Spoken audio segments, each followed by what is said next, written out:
5 years of international observation, the location of the anomalous property bodies remained one of the final unresolved points in the public record.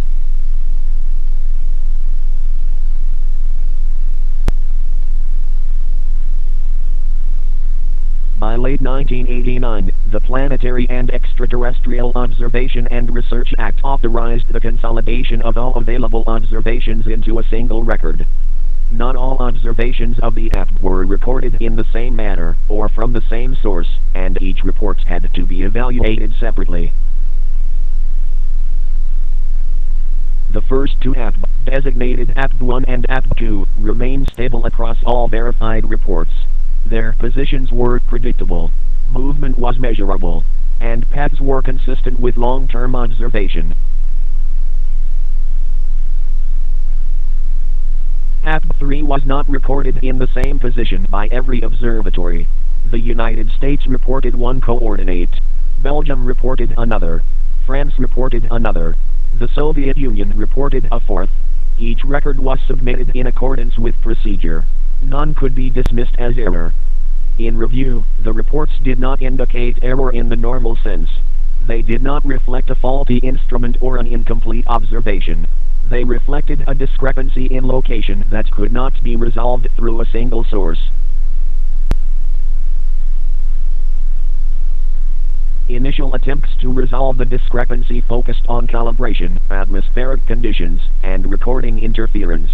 No cause was confirmed.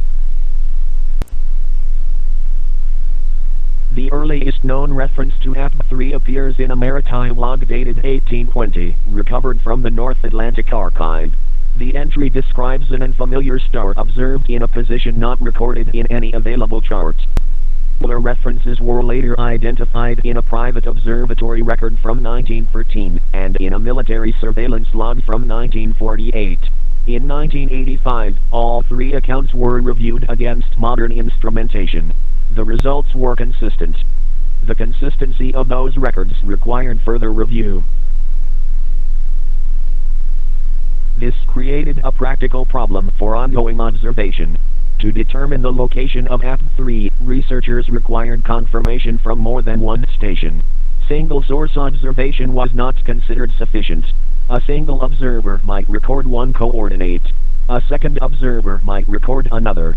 In some cases, a third observer would fail to detect the object at all. By the time the peer review board completed its initial review, one conclusion had been established. APB 3 could not be assigned a permanent celestial coordinate. Not because no coordinate existed. Because no coordinate remained stable long enough to be confirmed through repeated observation.